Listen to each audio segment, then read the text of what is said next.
I remember that moment vividly, the day I won first place in the national programming competition, a title only a handful of high school students across the United States could claim. I clutched the certificate, practically running home in sheer excitement, longing for my mother to look at me with proud eyes just once. But instead of a radiant gaze, I received only a fleeting glance and a cold remark: Amber just got chosen to represent the school on a local TV program. That's what you should aspire to. Amber, my sister, 3 years older than me, had classic beauty blonde hair, blue eyes, a radiant smile, and a voice that could make strangers feel at ease after just a few words. She was the ideal in my mother's eyes, a woman who believed a girl's worth, or a family's, was measured by how much society admired them. Amber was the jewel in my mother's jewelry box, sparkling, easy to show off, easy to be proud of. Ethan Thompson was something entirely different. From a young age, I was captivated by numbers, lines of code, and complex logic problems that others despised. When Amber got a prom dress bought for her, I asked for an Arduino programming kit and was flatly refused. "Are you planning to grow up to fix electronics?" my mother asked, half joking, half serious. I didn't answer. I had learned that in this house, silence was the only form of rebellion I could use without being locked out of my room. Our house sat in a quiet corner of suburban Boston, where everything from the front lawn to the wind chimes was trimmed and arranged with suspicious precision.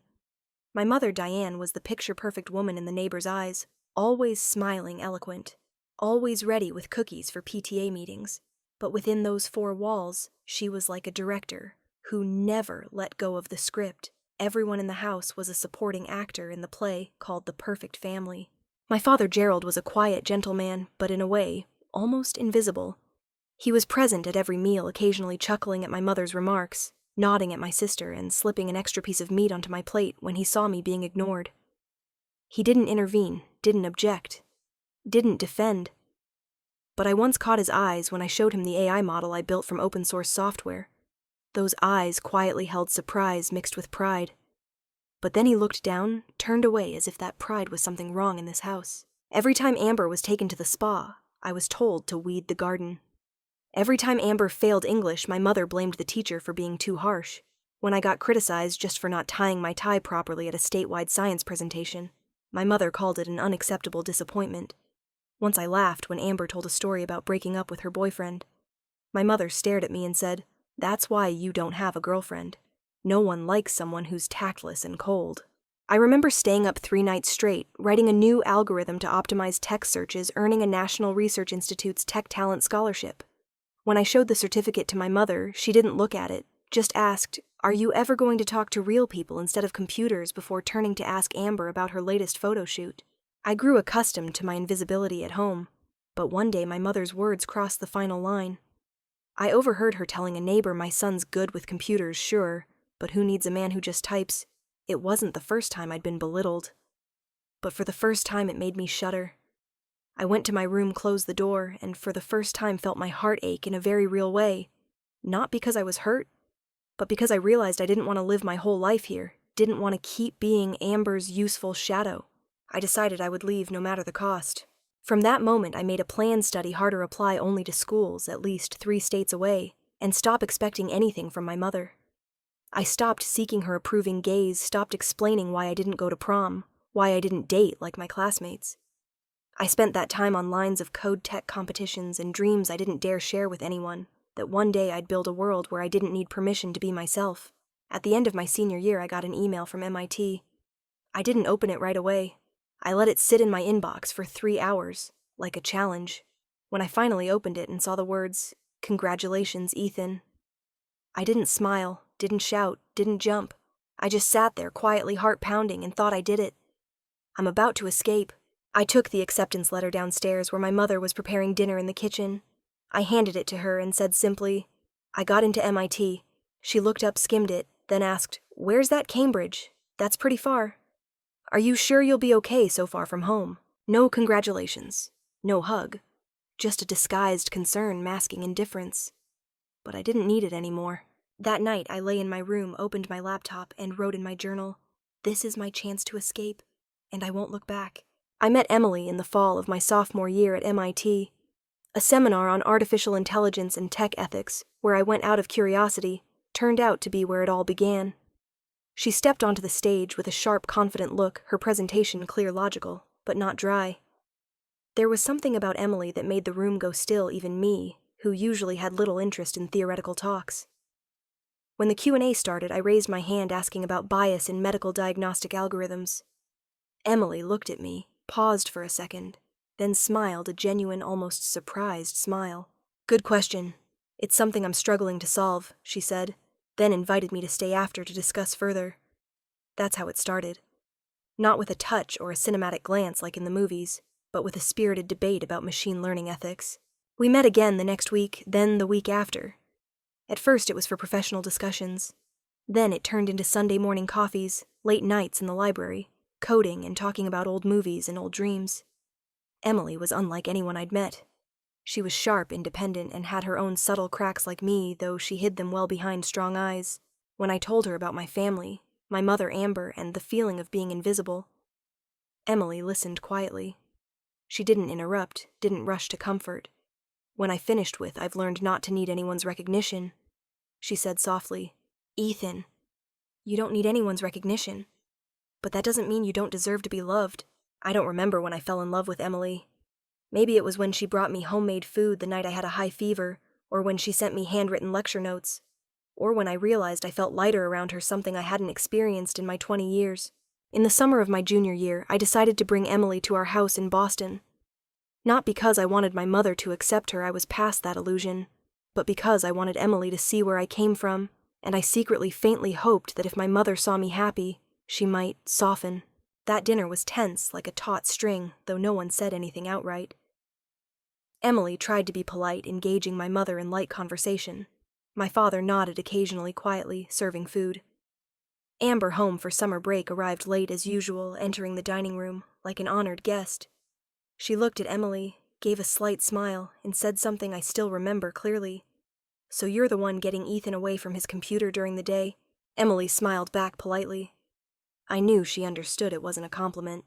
After dinner, as I helped my mother clear the dishes, she said quietly, but clearly enough for me to hear, "She's fine, but not quite right for our family.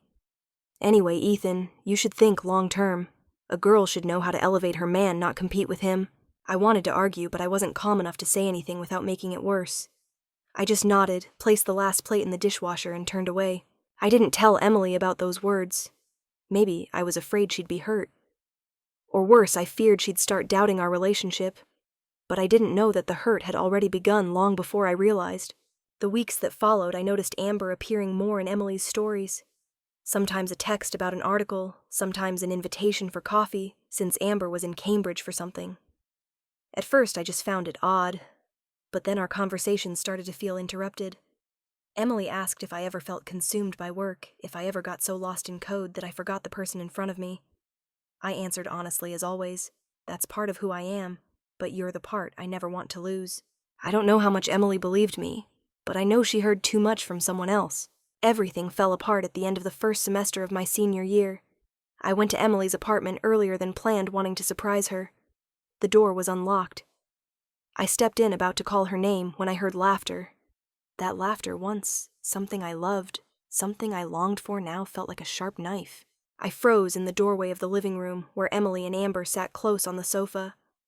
Amber's hand lightly touched Emily's. They weren't kissing, weren't hugging, weren't doing anything overt. But the way they looked at each other, gentle, warm, said it all. Emily saw me first. Her face changed in an instant.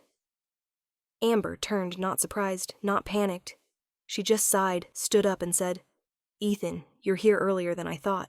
That sentence with the possessive you that only my mother used made me realize none of this was accidental. I didn't ask. I didn't demand explanations. I turned and walked out of the apartment feeling like I had no emotions left to face them. Back in my room, I looked at the computer that had been with me through countless sleepless nights, hundreds of hours of coding competitions and projects. I don't know why, but I smashed it. Not because it was at fault, but because it was the last thing I trusted, and I hadn't been able to protect myself. I withdrew from MIT 2 days later. No graduation ceremony, no goodbyes. I packed a few clothes, cleared out my dorm, and took the first bus west. Destination unclear. As long as it wasn't Boston, wasn't Cambridge, wasn't the past. Some nights I woke up to the sound of wind whistling through the window of my small Seattle apartment, gasping as if I'd just escaped a nightmare. But no, I wasn't dreaming. I was just living a reality I'd let myself fall into. After leaving MIT, I came to Seattle for no particular reason. It was just the farthest point from Boston I could think of in my chaotic state of mind. My high school friend Marcus was working as a software engineer at a small gaming company there. When I called him voice-choked, he didn't ask much, just said, "Come over. I've got a couch and no questions." I lived on that couch for nearly 8 months. At first, I did nothing but sleep, eat instant noodles, and scroll through Reddit. Sometimes I slept for 3 days straight. Other times I didn't sleep a wink, my mind trapped by old images. Emily, Amber, my mother, MIT. They played like a relentless movie reel. I wasn't myself anymore. I was a directionless, blurry version, without goals, without trust, without self-respect. Marcus left me be. He knew I didn't need advice, just a place to not be pushed out of. Once he bought me a mechanical keyboard and said, "I know you hate touching computers right now, but if you ever want to try again, it's here." I was grateful, but I wasn't ready. It took nearly a year for me to dare step out of the darkness. One March day, with Seattle's rain pouring down, I went with Marcus to a cybersecurity tech conference, partly out of boredom, partly out of curiosity. I sat in the back, hands in my pockets, not taking notes, not engaging. But then someone stepped onto the stage and I looked up. Alex Chen. Not because he spoke eloquently or presented brilliantly. It was his eyes. They looked like they'd been through the same darkness I was living in. Alex didn't speak like a presenter, but like a survivor searching for someone who could understand. He presented an open-source project on securing medical data aimed at giving patients control over their personal information before it could be exploited by organizations. I hadn't planned to ask anything, but at the last minute I raised my hand. My question was tough about avoiding bias in pathology data across ethnic groups. Alex paused for a few seconds, then said, "Good question. I've stayed up 3 nights thinking about that. Got time after this." We sat at a nearby coffee shop. It started with algorithms, but shifted to why Alex was doing this. His mother lost her medical records in a cyber attack and passed away soon after due to a medical error. "I don't want anyone else to lose someone because of a system failure," he said, eyes distant. I stayed silent then, for the first time in over a year, told a stranger about Emily MIT, about being the kid expected to change the world who was now just an unemployed dropout. I didn't expect Alex to say anything, but he just shrugged. Sometimes you have to lose everything to know what's worth keeping. We met a few more times. Then Alex asked want to start again. Not for fame, not for GPA, just for something that matters. He was building a small startup and wanted me to join to develop the core security system for GAN-Secure, a name still being sketched on a napkin. I hesitated. My hands shook when I opened a computer for the first time in nearly 2 years. I felt like I was betraying myself. But then lines of code started appearing, commands I once knew by heart came back. And strangely, it didn't hurt anymore. I felt alive. We worked in a rented apartment with a cheap router and old keyboards, but I'd never felt work so meaningful. No one in the team asked about my past. They only cared about what I could do now. Every line of code I wrote, every meeting with local hospitals, every system test felt like a step out of my own mire. Alex wasn't just a founder. He was a friend, a guide. He didn't pry about my family or touch on Emily or Amber. But he was there when I needed him. When I couldn't sleep because of flashbacks, he didn't say anything, just sent a lo-fi track and said, "Listen to this. Sleep if you can, or at least you've got music." Slowly, I started learning to trust again. Not just others, but more importantly, myself. 2 years after meeting Alex, GAN-Secure had its first prototype. We pitched to a chain of private clinics, and they agreed to invest in development. The day we got the partnership approval email, I stood quietly on the rooftop of the building where our team rented an office. A light rain fell. Seattle stretched out below, glowing faintly under golden lights, shimmering and somewhat dreamlike. I looked down. People hurried by. Shops stayed open. I took a deep breath and laughed, a hoarse but genuine laugh. I whispered, "I'm still alive. I haven't lost." Those words weren't to prove anything to anyone. They were a reminder to myself that despite losing everything, I chose to stand up. And this time, no one could pull me down unless I let them. On the product launch day, I looked at the small team beside me, people who believed in something bigger than profit. I looked at Alex, who pulled me back from the edge, and saw in his eyes a resolve that didn't need words. We didn't achieve anything grand. just a small piece of software, a first contract. But for me, it was a door to a new chapter, without my mother, without Amber, without Emily, just me and what I chose to keep. I thought I'd lost my way forever. But sometimes getting lost is the only way to find your true path. Perhaps in each of us lies a fear that no words can fully describe. For me, that fear took the shape of a dining table where those once called family sat across from each other pretending to be polite, hiding daggers behind seemingly harmless words. The news of my father's cancer came on an April morning. A short email from Amber, just a few lines, "Dad's being treated at Boston Medical. Mom didn't want to tell you, but I thought you should know."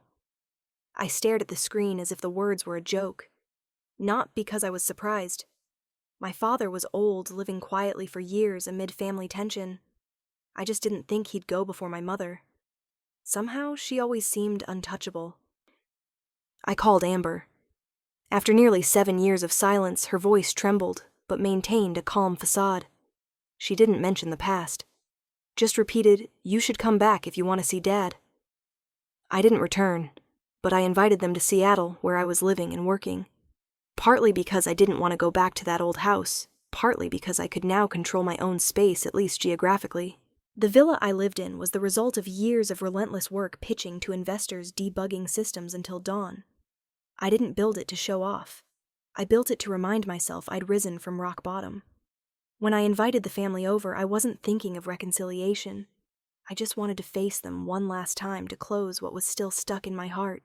That evening, Seattle's air was heavy, as if the sky knew what was coming. I prepared a proper dinner, wine-grilled salmon my father used to love, artisan bread from a familiar bakery. I wanted it friendly enough but distant enough that no one would mistake it for a family reunion. My mother walked in first. She'd aged, but her eyes were still sharp. Amber followed, more reserved, no longer carrying her old arrogance. My father moved slowly, leaning on a cane, but his gaze softened when he saw me. No hugs, no tears, just a slight nod. I nodded back. That was enough. We sat around the large dining table. The clink of cutlery against plates filled the awkward silence. My mother broke the quiet first with her all-too-familiar tone. "This house, impressive, Ethan. Who'd have thought a boy who just typed could make something of himself?" I smirked, didn't respond. Amber looked down, pushing a piece of salmon around her plate. My father coughed softly, then said, as if to change the subject, "How long have you lived here?" I answered briefly enough for him to know I was okay. The dinner might have passed in silence until the doorbell rang. I opened it. It was Jason. He looked at me, eyes slightly uneasy. "I'm sorry for showing up unannounced, but I need to talk. About Emily. And your mother." My mother stood up as soon as Jason walked in. "What are you doing here?" she asked, her voice rising. Jason looked at her, then at me. I thought I understood things, but I was just a pawn in her game. "Ethan," I heard Amber's side. "I doubted you before, but now I believe you." I looked at Amber. She didn't avoid my gaze this time. "I told him the truth," she said, exhaling. Late, but I couldn't live with it anymore. No one spoke for a few minutes. Then my mother laughed, a bitter, sharp laugh. "So you've all decided to play victims of your mother, have you? Fine. Blame me for trying to secure your futures." "No, Mom," Amber said, her voice trembling, but firm. "We're blaming you for never letting anyone live their own lives. You didn't love, you possessed." I stood up, poured more wine for myself, for Amber, for Jason. I didn't pour for my mother. I looked straight at her. I don't need apologies. I need the truth. And today, I got it. My father looked up. His eyes were red. "I'm sorry, Ethan. I was silent too long. I was afraid of your mother, afraid of losing the family. But the family you had to leave wasn't worth keeping." I didn't cry. I just nodded. I knew his apology was real. It was the only thing at that dinner I didn't doubt. My mother stood, grabbed her bag, and walked out without another word. She didn't need to say anything. Her silence was her final refusal to change, to admit fault. But this time no one ran after her. When she disappeared through the door, Amber stayed. She looked at me, eyes full of tears. "I don't expect forgiveness, Ethan. I just hope you know. I regret it. Every day." I didn't answer. I just raised my glass, clinked it lightly against hers. A gesture not of forgiveness nor agreement. Just acceptance that she'd dared to speak, and that was enough. That night, I stood on the balcony alone. Below, Seattle glowed quietly in a thin mist. The cool breeze carried the scent of damp wood and distant sea. I felt like I'd accomplished something monumental, though there were no fireworks, no audience. I'd just closed an old chapter with silence confrontation and a truth too long delayed. My family had fallen apart again, but this time it wasn't a hidden crack. It was a clear end, no ambiguity, no illusions. And because of that, it was a beginning. There are winters so cold that no coat is thick enough to shield the heart. But then there are winds, however icy, that carry something unexpected, something that makes you pause, breathe deeply, and wonder, could this be the start of something new? That afternoon, Seattle was freezing. I'd just finished a strategy meeting with Japanese partners when I found a small parcel on my desk. A plain brown envelope, no logo or commercial mark. In the top left corner was an address from a Boston residential area, and in the center, in neat, deliberate handwriting, was my name, Ethan Thompson. I recognized the handwriting immediately. I hadn't seen it in years, but I couldn't forget it.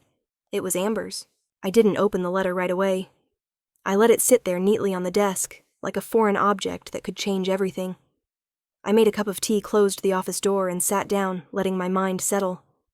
Then I opened the envelope and pulled out 4 handwritten pages. No flourish, no beating around the bush. Amber began with an apology, not for a specific act, but as if encompassing all the painful years between us. Ethan, if I could go back to one moment in my life and redo it, it would be the day I betrayed you.